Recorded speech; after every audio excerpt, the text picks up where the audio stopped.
Yo, what's up, y'all? Welcome back to the channel. Now, I'm sure if you clicked on the video, you already know what you're getting into. It is a overview all about what class you should play, why you should play it, all that kind of good stuff, especially if you're struggling to create a character, figure that out right now. Now, a couple notes. One, this is, again, not a character creation guide. I have a video for that already on this channel. If you want, I'll go ahead and link it in the description. You can hop over there if you're trying to figure that out. Some other caveats that I want to put out there. This also is not going to be like a class deep dive. I am currently working on doing a deep dive for the classes, but those are going to be future videos. This is just going to be an overarching what class should I play and what's the general idea of each class. Now, the last two things I want to note are one, understand that what I talk about is just a very overview generalization of every single class. Something like a Hunter-NIN, for example, which is what Arata is in our series. Typically, he's the rogue, stealthy ninja type. That's usually how you play hunters, right? Maybe poisonous, something along those lines. But you don't have to. If you want to have your Hunter-NIN maybe have a ton of intelligence and use a ton of different jutsus, you can still do that. There is nothing stopping you from doing that. So understand just because a class is generally played a certain way doesn't mean you have to by any means. Now, the other thing I want to talk about is most of the time when you look at a class, you kind of think to yourself, oh, well, this is combat dependent, right? This is what's going to change your fighting style, what you can do, how you do it, all that good stuff. And while, yes, it definitely is, it's also really important to keep in mind that it's going to affect your story, at least to some extent, right? Like what your character is as a class is at least in some way going to affect how they grew up, what they did training-wise, things of that nature. So understand when deciding on a class and going into it, that you're not just picking for combat, and although that is the most important part of your class, it's also going to affect other things as well. So that's always important to keep in mind. Now, before we hop into it, if you could comment down below if you have any other questions, or if you just want to say, hey, let me know. Also, if you could hit that sub button, please do. We are oh so good right now. I have been absolutely loving the support from you guys. Y'all have been killing it. We still have our 1,000 sub goal, so keep working our way there. And yeah, let's go ahead and hop into it.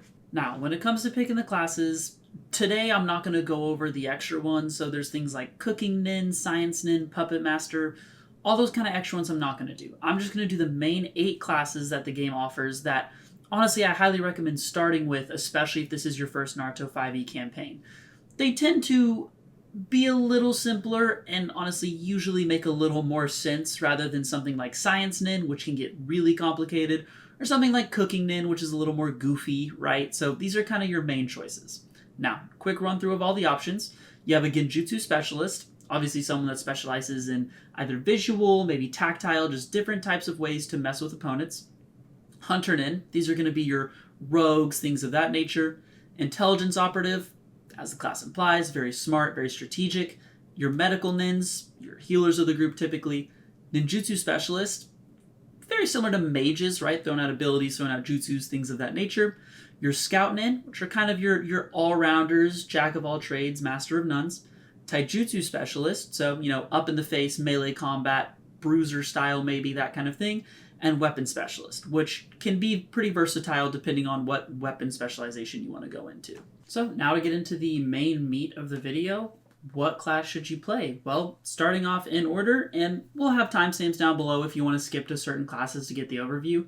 We're going to start with the Genjutsu specialist. Now, the Genjutsu specialist does what it sounds like, specializes in Genjutsu, and that's what it's really good at using. So it's going to be pretty similar to the ninjutsu user, just rather than doing regular ninjutsus, regular abilities, things like that, it's going to be using Genjutsu. Now, combat-wise, Genjutsu users tend to be really good at single target. They're going to have some AoE, they're going to have things that will affect a wide area, but single target is really where you're going to see them shine. If a Genjutsu is going up against a single other person, they're going to be in a really good spot. They're going to be blinding them, deafening them, giving them all these status conditions, dealing high numbers of damage to that single person, whether it's psychic, whether it's physical, whatever it may be.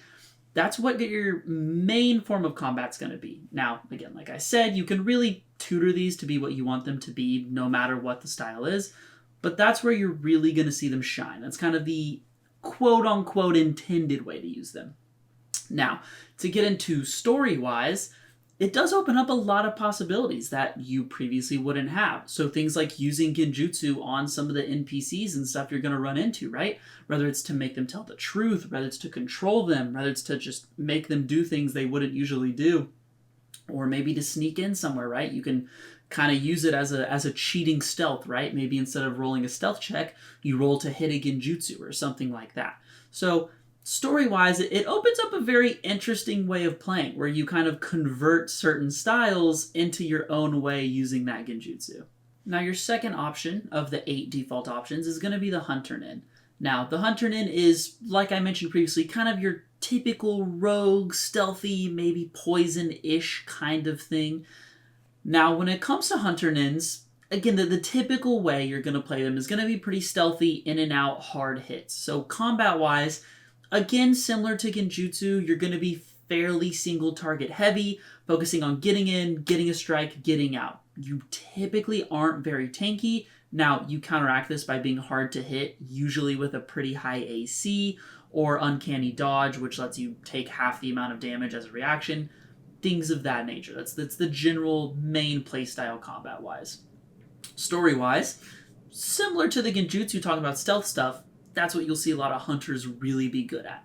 They tend to be pretty dexterous, again, not always. A lot of stealth tends to help a lot, sleight of hand, things of that nature.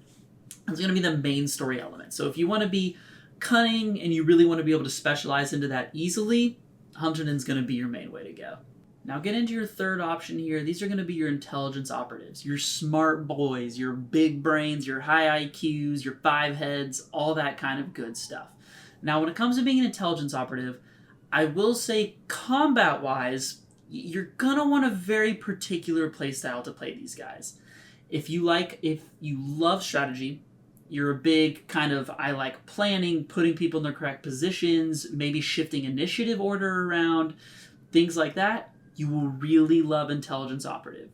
If you want to be doing damage, you want to be the heavy hitter, he is not the guy for you. I hate to break it, because you're going to want to put stuff into their intelligence stat. That's just something you're going to want to do if you really want to make the most out of this character. Intelligence operative, I would say, is actually one of the few where trying to shift them into heavy ninjutsu, heavy stealth, things like that, is going to get really weird. And it's going to put you in an awkward spot where most of the abilities the class gives you are pretty unusable. So going back to our hunter example, you can do a strength build and you're fine, because sneak attack will still work on your weapon in certain situations and certain scenarios. With intelligence operative, you're manipulating the battlefield. That's kind of your main goal and the main thing you're focused on doing. So you're not going to really be able to get into the thick of it, because as soon as you die, your team gets nerfed heavily, because they're more than likely going to be relying on you putting them in the correct spots and things of that nature. So if you like that playstyle, go for it. Now, as for story, like we said, your intelligence tends to be really high. So if you want to be the smart guy, you want to know a lot of things, a bit of the bookworm maybe, something along those lines, really good for you. Typically, your intelligence operative probably isn't going to have the highest charisma, because if you're going like intelligence, charisma, things of that nature, you're going to run into a lot of issues with low dex, low strength, low con, all of the above. You can't have everything. But if you want to work with it, it can be really fun story-wise, because it can open up some interesting opportunities to maybe outwit or outsmart your opponents rather than sneaking by them or confusing them or things of that nature. Now, your next option on the list is going to be the MEDICAL-NIN. Now, the MEDICAL-NIN I think is actually pretty cool, because most of the time you hear MEDICAL-NIN and you might think of something like a priest, right? A healer, something to really support the team. The game gives you a lot of options to not do that. Now, to be clear, combat-wise, you get plenty of options to go in as the healer, keep your team alive, support everyone, healing jutsus, medical ninjutsus, all of that kind of stuff. But they also have bruiser options, where you can be more of a very selfish MEDICAL-NIN, of you want to get in there, hit hard, and just tank hits. They hit you, and you just absorb it all up and heal right back up, right? That is an option that you have. So you can pick MEDICAL-NIN and not be forced into the support role, which is really nice, and I appreciate that they offered something like that. Now, story-wise, MEDICAL-NIN does give you quite a bit of flexibility. Typically, you're going to want a pretty decent ability score into your things to help your ninjutsus and to help your healing and things like that. But you don't really have to. You're going to have medical ninjutsu either way, and you can go for more of a strength build and just use the casual medical ninjutsu to heal yourself, right? Things of that nature. So medical nin story-wise, you can really throw your ability scores in a lot of different places and still let medical nin work, letting your character be pretty versatile. So story-wise, if you're not really sure where you want your character to go and you want to start off pretty basic and let the story lead them down a path, medical nin isn't the worst option for you. Now for ninjutsu specialists, these guys are your mages, right? Your ability users, jutsu casters, things of that nature.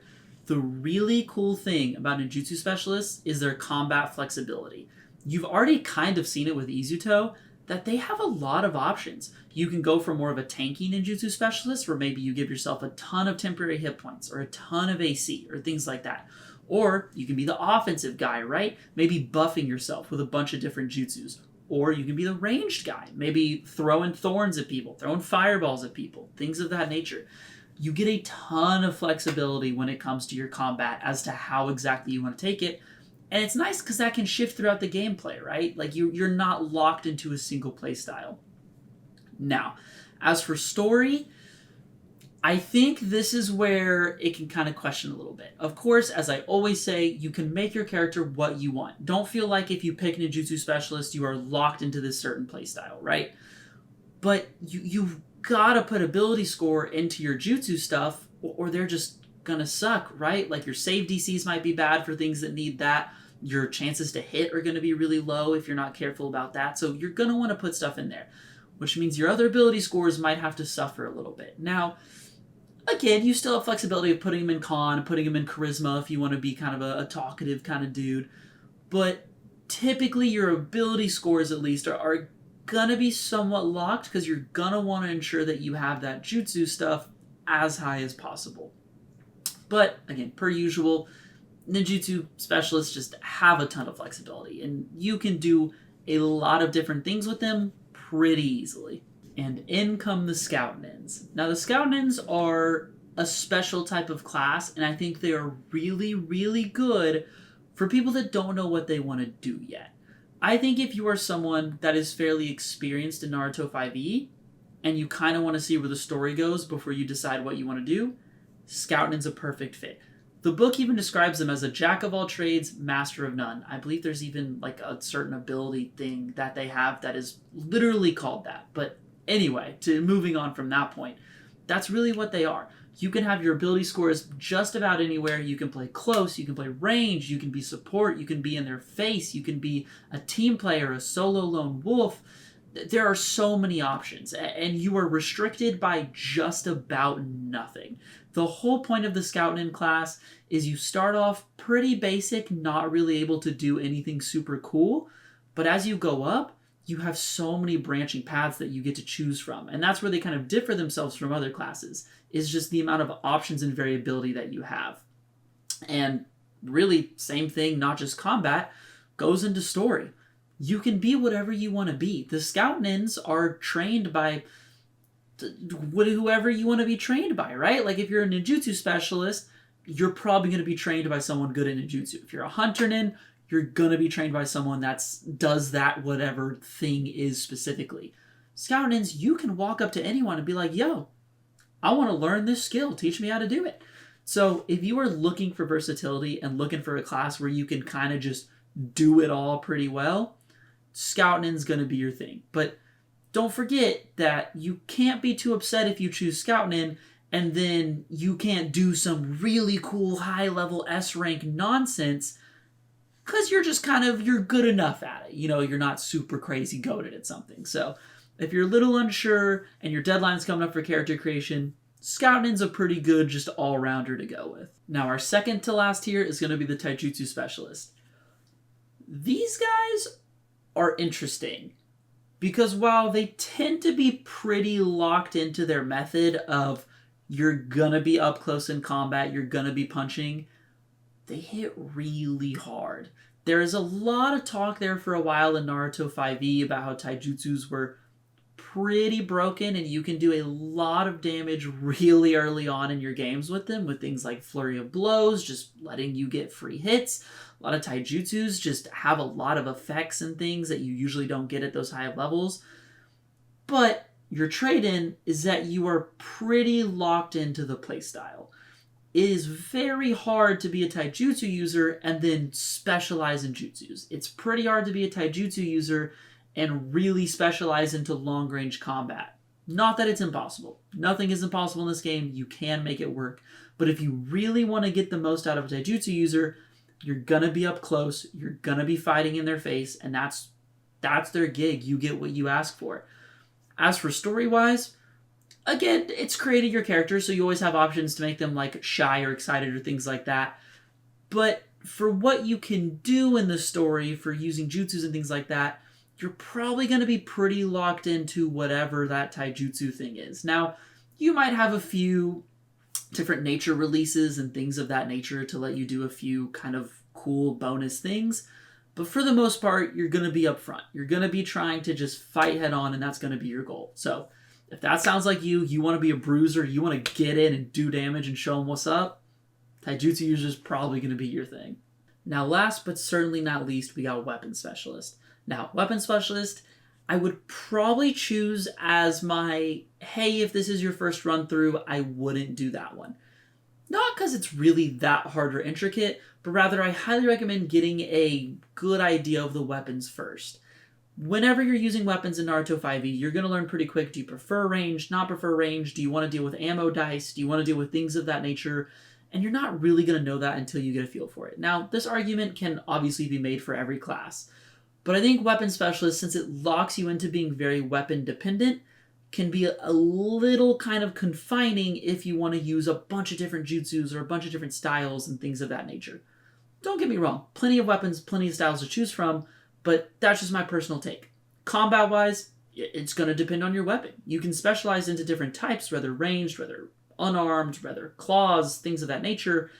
It's going to be up to you. So that's going to really vary your combat a lot. Now, as for story, Weapon Specialists are really nice for story purposes because, one, they tend to have a lot of different tools, usually, and two, they're super versatile. You can have a really strong Weapon Specialist that just hits hard. You can have a very dexterous Weapon Specialist that's speedy and hits and gets out and is a little HUNTER-NIN-y. Maybe you want them to be ranged, and maybe you want them to sit back with kunai and shuriken and do things like that.